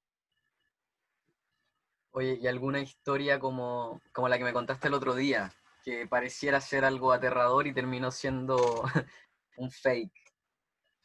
Sí, a ver, corto. Hace también unos 4 o 5 años atrás me llama una familia que vivía, creo, en Puente Alto, en un departamento, en una comunidad, un edificio, y me contaban que todas las noches ellos salían arrancando antes de las 12 de la noche. Cuando ya bajaba la luz, la iluminación afuera, ellos veían entonces una silueta, una figura antropomórfica grande, ¿cierto? Que estaba así recta y que las manos abajo hacían así. No se movía, estaba paralizada, pero las manos hacían así. Y dramático, a mí me da lata porque tú empiezas a escuchar cómo esa familia te cuenta que sale de la casa arrancando con un niño que era chiquitito, tenía como 5 años, lo tomaban en brazos, el niño gritaba, chillaba, entonces esto era, como te comentaba yo, era Poltergeist, era la película, era al final cuando se van al hotel, ¿cierto? Y arrancan de la casa que se destruye, era igual, entonces por eso cuando tú me preguntabas por la ficción y la realidad, sí, porque en realidad, como siempre se dice, supera a la realidad, a la ficción. Y me pedían que yo fuera para allá, era tarde, y yo la verdad es que estaba con cero tiempo. Creo que fue el tiempo de la hermandad, esto parece que estaba grabando algo, creo yo. Y yo, que, sabes que no puedo ir, pero sí te puedo revisar desde mi casa. ¿Para qué voy a ir? Puedo revisar acá. Y yo revisaba y no había nada. Entonces, ellos se ofenden, se molestan, se sienten como que uno los está tratando de loco. Además que yo generalmente pido diagnóstico psiquiátrico o neurológico cuando me dicen veo un fantasma, porque muchas veces es eso. Y a veces es eso junto con el ver, porque los problemas mentales también te abren como portales de alguna manera y te conectas con otros planos con más facilidad. Bueno, la cosa es que yo les dije, hagamos lo siguiente, tapen la ventana de esa habitación, era una sola habitación. La taparon completa, que no entró un hilo de luz, la taparon completa, no entró un hilo de luz. Me llamaron, eran como no sé, 10:30 de la noche. Eh, ¿Hay algo? No, no hay nada, desapareció. Tapamos la ventana y no hay ninguna figura, no está el demonio. Ellos decían que era un demonio. Bueno, entonces tiene una fuente lumínica externa. Pero como, claro, porque si no, si tuviera luz propia estaría ahí, y eso, pero no lo pueden ver, no está. Ah, pero que la casa se siente pesada. ¿Cómo les explicas tú que ellos están dentro de una realidad? Si están significando un hecho que puede ser cualquier cosa, como algo paranormal, si arranca con un niño que llora, si el conserje no quiere entrar a ayudarlo, no quiere acompañarlo a entrar a la casa porque también le da miedo, obviamente que ellos empiezan a sentir cosas, obviamente que si el auto tiene un topón en algún día ellos lo van a atribuir a eso, entonces empieza esto a formarse, pero yo no veía nada. Y les digo, les llevo a dos investigadores, perdón, a dos físicos de la Universidad de Chile. Están dispuestos a ir con instrumentos y ver si hay algo. Estilo Ghostbusters, Cazafantasmas, ¿cierto? Eh, una cosa así. Y ya, pues me dijeron, fueron, y en una hora le dijeron, señora, es una luz LED que viene de afuera, que rebota aquí, rebota allá, que pasa a través de un árbol, por eso usted ve las manos, que son las ramas, es la silueta de las ramas, y es ellos me dijeron después, ni siquiera tenía tanta forma humana, pero me ayuda aparte. ¿Eh? Eh, y eso se da mucho, mucho, mucho, mucho, mucho, mucho. Y yo diría que la mayoría de los casos es eso. Pues fuimos una vez con Hugo Cepeda a una población donde había un niño que grababa este, gatos y objetos que volaban por los aires. Eso fue noticia, como 2 semanas. Los noticieros mostraban eso como 2 semanas. Un niño chiquitito. Han habido varias de niños, esta era una de esas, ¿no? Había un efecto que era burdo, igual. Un gato que volaba y se notaba, claro, porque el muchacho se notaba que lo que hacía era, aquí estaba el lente, y el muchacho colgaba las cosas desde acá. Entonces, de tal manera que no se viera la mano de él, y se notaba que el gatito lo agarraba de la cola. Y el gatito, y pasaba por un lado, pasaba por el otro. Y eso uno lo veía en las noticias. Y resulta que había ahí un tema familiar, ¿eh? No voy a contar cuál es porque hay mucha gente que tal vez vio esa noticia y bueno, son cosas íntimas, ¿no? Eso no se mostró en la noticia. Pero había un tema ahí detrás y el niño estaba manifestando eso a través de estos videos, estaba llamando la atención. Cuando Hugo Cepeda me preguntó dentro de esa casa, ¿qué cree usted? Me dijo Cepeda, ¿esto será verdad o no? ¿Será el muchacho que está haciendo algo? Me dijo. Esto no es el diablo. Me dijo. Entonces yo le dije, profe, yo creo lo mismo. Nació Y el se lo nuevo dijimos Kramer. a la familia. ¿Ah? Nació El el nuevo nuevo Kramer, Kramer. yo lo invito delante de él, él se ríe mucho, me dice, usted lo hace mejor que yo. Entonces, estamos con los periodistas conversando esto en la mesa. Y el niño está sentado y escuchando. Y nosotros hablando un poco en código, pero el niño empezó a cambiar la cara porque se empezó a dar cuenta que nosotros no le comprábamos. ¿Sabes lo que hizo el niño? Se paró de la mesa, caminó como un niño taimado, muy niño.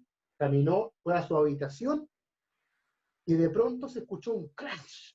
El niño tomó el router, ¿cómo se llama esto de internet?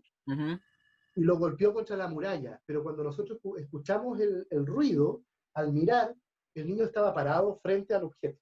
Pero evidentemente se molestó. Pues, y nosotros nos dimos cuenta que el niño se paró y se fue amurrado. Y yo después hablé con la mamá y me dijo, sí, yo creo que igual él está haciendo estas cosas. Eso pasa, entonces, pero tú les dices que no es así y se ofenden, como te digo, se enojan mucho. ¿Y qué hacen? Van donde un charlatán y el charlatán les dice, claro, por supuesto, es lo que dice usted, págueme. Y así Claro, le lo que sacan quieren plata. escuchar. ¿Ah? Oye, Así que perspicaz, la gente tiene que ser muy perspicaz, tiene que estar con las antenas muy disparadas. Y cuando se trata de otro salud punto médica, también importante en tu carrera y que también te apasiona mucho, que es la escritura. Tú ya has sacado un par de libros, me contabas el otro día que incluso habías dibujado tú mismo las cartas, y estás preparando tu primera novela también. ¿Nos podrías contar un poco de qué trata, cómo nace tu pasión por la escritura, cuándo podremos leerte o dónde podemos leer lo que ya has lanzado? cuando yo era chico me preguntaban, ¿qué quieres ser cuando grande? Esa pregunta extraña que te hace la gente adulta. ¿Qué va a saber uno? Pero mira, yo pensé que sabía algo. Yo decía, quiero ser director de cine.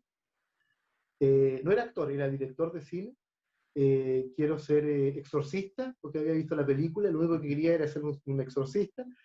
No sabía que había que ser sacerdote, pero igual quería ser sacerdote cuando chico. Y después escritor. Entonces, un año, el año 2016, dije, ¿qué puedo hacer a fin de año? Quiero entregar algo a fin de año, quiero regalar algo, quiero que haya un producto mío, pero a fin de año, para Navidad, como un regalo. Y pensé bueno, siempre he querido ser escritor, así que me voy a regalar un escritor a mí y le voy a regalar un libro a la gente. Y escribí un libro y lo regalé durante un año. Eso se llama La Casa Espejo del Habitante, es un libro manual para entender cómo tú estás estructurado, observando cómo tú estructuras tu casa, cómo la ordenas, la desordenas, la decoras, la pintas, y todo eso, considerando como igual que en la casa en el psicoanálisis, la casa es uno, las habitaciones son espacios de uno. Después escribí La lengua del inconsciente, que es un manual de tarot donde está el método óptico y que viene con un juego de cartas que yo dibujé, un tarot de Marsella que yo dibujé. Y entonces ahora estoy en El Dominio. El Dominio es mi primera novela que parte con un cuento de hace muchos años atrás. Yo era adolescente y escribí un cuentito de un muchacho que no quería ser el mismo, quería ser su amigo. Y empezaba a copiarlo. Y de ahí viene una idea que ya se deriva en otra cosa, ¿cierto? Que es una historia que se inicia con el traslado de una muchacha veinteañera de Santiago a Mar Edén. Mar Edén es un Valparaíso ficticio, es como la representación del inconsciente en mi novela. Entonces todo surrealista en Mar Edén, todo extraño en Mar Edén. Y es puerto, y es igual, y hay cerros y todo eso.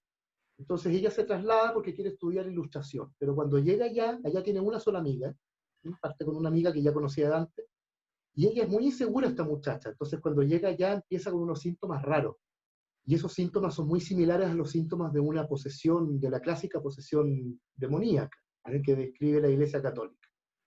Y después ya vienen otras cosas que son viajes en el tiempo, fenómenos paranormales, ocultismo, hay dictadura, como hay viaje en el tiempo, hay también escenas que tienen que ver con la dictadura, con una familia clave ahí, hay venganza, hay diferencias sociales, así que muy también unido con la coyuntura ahora, y hay un rescate final ahí significativo, porque esto es como una serpiente que se come la cola, mi novela. De alguna forma tú partes con una cosa, pero cuando cierras vuelves como a lo mismo, de alguna manera, con una resolución. Entonces tiene hartos temas, pero básicamente es lo que yo te decía, cómo uno es poseído por la familia. ¿Eh? A mí me pasó eso yo con una amiga mía, muy buena amiga, que la quiero mucho, que es seca, como se dice, la Gabriela Rodríguez. Ella fue colaboradora de Alejandro Jodorowsky. Gabriela me dio a mí un acto psicomágico para resolver un conflicto con mi papá.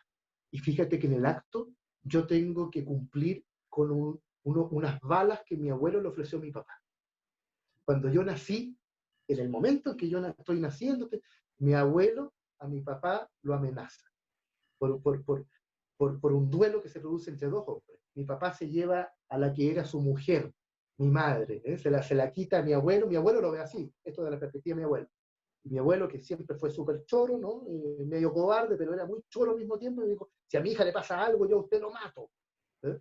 Y entonces la Gabriela me dijo, tu abuelo amenazó a tu papá con un crimen que nunca cometió, y tú lo quieres matar. Yo cuando adolescente quería matarlo, medio Nancito Calderón.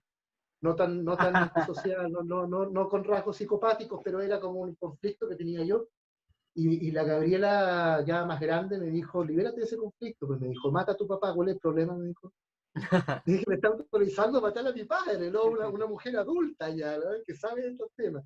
Y me dijo, tienes que hacer un muñeco, una psicomagia, tienes que hacer un muñeco que representa a tu papá con sus genitales, ponle pelos, que sea muy masculino, y tú con la foto de tu abuelo atrás. ¿Viste? Me preguntó Santa Sangre de Jodorowsky. Sí, le digo yo. ¿Te acuerdas que el hijo de Jodorowsky, Cristóbal, las manos de Cristóbal eran las manos de su madre en la película, ¿no? Era la madre la que asesinaba a través de los brazos de Cristóbal Jodorowsky. Entonces me dijo, vas a hacer lo mismo. Vas a agarrar un arma para destruir esto, pero con la foto de tu abuelo atrás como si tus brazos fueran los brazos de tu abuelo. Y cuando termines de hacer esto, te vas a ir al cementerio y le vas a decir a tu abuelo, tata, estamos listos, y le vas a devolver el arma, se la vas a dejar ahí.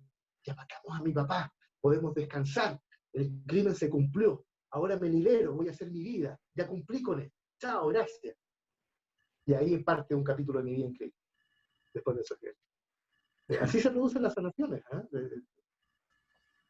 Tu inconsciente entiende y obedece a esa nueva información, ya está listo, tu inconsciente, ¿qué le vas a decir?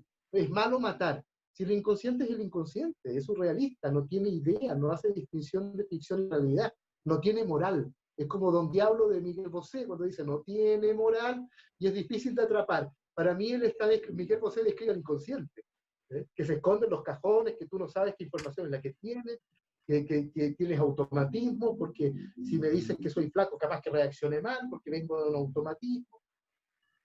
Entonces, bueno, funcionan los actos metafóricos cuando se realizan con esa finalidad. Oye, qué interesante Hasta verlo Miguel Bosé tangente de esa forma. de esa forma.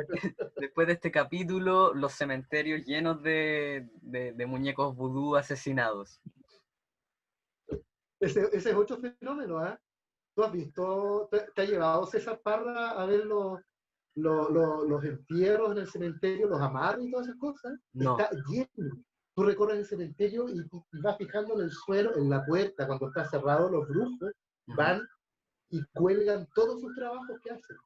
Le tienen que llegar los guardias al día siguiente a botar todo, qué sé yo, los entierran, los brujos han descubierto a personajes del programa psíquicos del cementerio, haciendo entierros, hablando con los muertos y pidiéndoles favores para otras personas. Ahí lo dejo. Oye, pero eso es como hablando un poco de magia negra, ese tipo de cosas como, no sé, ¿qué pasa con uno, por ejemplo, porque me imagino que si un brujo se da la paja de ir hasta el cementerio para llevar algo, me imagino que serán brujos reales, pero ¿qué pasa con su trabajo cuando viene el tío del aseo y lo agarra y lo bota? No necesariamente son brujos reales los que hacen eso, porque muchas veces van con una cámara, o con el celular, teléfono, Ah, y ya, graban lo que están haciendo. para Y mandárselo al... puede que no estén haciendo nada, como Ya. otros harán también. Mm. Ahí es difícil distinguir eso, pero sí, puede que no estén haciendo nada. Como también van otros, y esto fíjate que también, esto ocurrió en televisión, ya no me estoy refiriendo tanto a los personajes que hacen cosas paranormales en televisión como yo, sino que me estoy refiriendo a una conductora, no la voy a nombrar, pero una conductora que alguien le dijo, a ti te tienen enterrada en un cementerio. Tú estás en la lápida que corresponde a fulano de tal, que está en estas calles del cementerio. Anda a verlo. Y esta animadora fue y se encontró con ella ahí. Pero eso también hay que tener cuidado, porque puede ser el mismo brujo que fue a dejar eso ahí. Y después se Claro. comunicó con ella y le dijo, tú estás ahí. Porque yo a través de evidencia veo que tú estás en un cementerio entre esta calle y esta. Y la persona va a ver y encuentra su foto ahí. Imagínate el impacto de algo así. Mm. ¿Se genera una magia negra con un impacto así? Claro que sí. Aunque no haya magia negra, se genera igual porque tú ves esto y a veces las magias negras tienen ese objetivo. Hay personas que a veces no saben hacer nada, pero te tiran algo en la casa y a ti te bajan las defensas porque te da miedo esto, ¿no? Y ahí es más fácil trabajarte o que te pase algo a ti. Entonces, claro, si viene después un guardia y saca un trabajo que está realizado, que está hecho ahí, mira, de pronto puede que no ocurra nada, porque el objeto es un conducto a través del cual el brujo hace algo. Así como el ritual, la vela acá, la otra vela, una al norte, la otra al sur, el nombre de la persona, los símbolos aquí, todo eso de alguna manera es para organizar tu mente para poder dar en el blanco con más facilidad.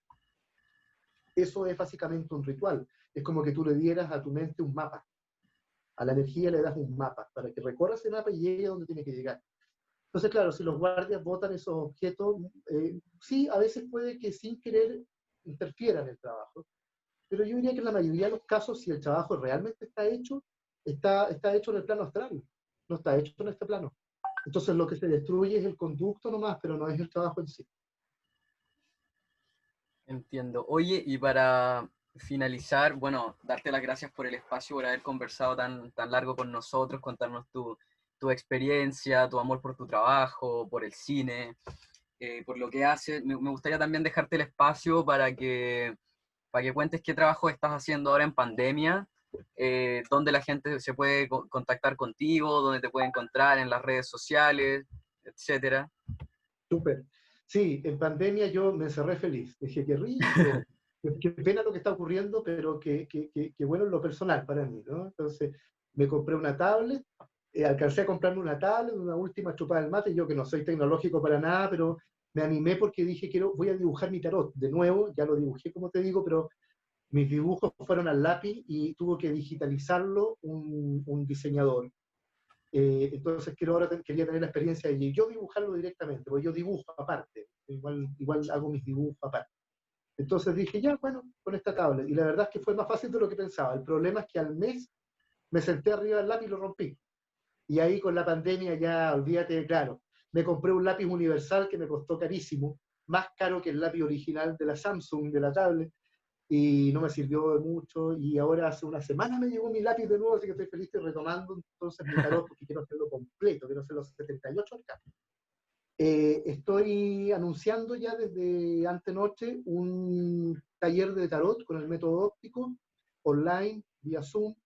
Viene otro de otra baraja que es Rider White, ese todavía no lo he anunciado. Todos los 15 hacemos sanaciones colectivas en Instagram, eso es gratis, la gente se puede inscribir. Ya en estos días va a aparecer una publicación luego. Retomé el proyecto de la otra baraja de tarot que te decía. Está mi novela. Estoy ampliando también el libro de tarot. La lengua del inconsciente, me están pidiendo ampliar la casa espejo del habitante, pero eso está más adelante porque es mucha cosa. Como buen geminiano, todo al mismo tiempo. Leyendo algunas novelas, me traje algunas cosas, mira, aquí para apoyar con imágenes nuestra entrevista, esta me lo compré hace poco, lo tenía cuando chico, lo tuve yo, pero lo perdí. Buena. La profecía, esta acá está Damian, la profecía 2. Y que lo recomiendo mucho, que lo compré por ahí, Una cabeza llena de fantasmas, es un caso de posesión. Buena. Entonces me ayuda también a inspirarme estas novelas. Eso es lo único que tengo acá, porque yo no estoy en mi casa, desde marzo que estoy en la casa de un amigo. Entonces por eso no te puedo, porque yo tengo lleno el departamento, No. te había mostrado la casa, la maqueta de Amityville, la Recatien, que es la verdadera Anabel, La Ouija. una linda flor que le mandé a hacer a un escultor, Bueno, con peluca, ¿no? Sí, tendremos entonces que las hacer otra tablas entrevista Ouija. cuando estés en tu casa. Ahí cuando esté en mi casa podemos hacer una Claro. entrevista chora con los vinilos de soundtrack y todas esas cosas. Así que al Pera le gustaba mucho eso, que yo tuviera colecciones de soundtrack de películas de terror. Oh, qué bueno. Oye, y tu Instagram, para que la gente te Álvaro encuentre. Santi, sí, @Álvaro Santi. Hacemos muchas cosas ahí, así que la gente que entra va a ver que hay actividades, hay tips, hay consejos, hay de todo. Transmisiones en vivo, tutoriales, ¿no? Y ojo con el tarot, mi Facebook, el grupo de Facebook es privado, pero la gente va y yo les acepto la invitación ahí. Lean las instrucciones, por favor, lea, que la gente lea, no lee la gente. El nivel de comprensión de lectora que es como, qué Sí, horror. han salido sus memes por ahí. Vendo Sí, esta polera cosa. talla L, hombre. ¿Y tienes talla M, mujer? Sí. Sí, No, espantoso eso. Y la gente te pregunta, está todo publicado, te lo pregunta igual. sí, sí, pasa. Pasa mucho. Oye, ya pues querido, muchas gracias de verdad por el espacio, por haber compartido con nosotros y por contarle tu experiencia a la gente. Espero que a la Bueno, pues, gente le sirva de algo, que no caigan con charlatanes. Y bueno, cualquier cosa sí, te pueden encontrar en tu Instagram también. sí, claro. Bueno, agradecerte a ti y a la gente también que nos acompañó y muchas gracias porque fue una vitrina para también contar las cosas que me interesan a mí y a la gente también. Y es una muy buena, a mí que me cuesta la tecnología, esto la verdad es que fantástico para llegar a todo el mundo, así que genial. Estoy aprendiendo a usarlo cada vez más. Ya, pues muchas gracias por el espacio. Bueno, muchas gracias a ti, Benjamín.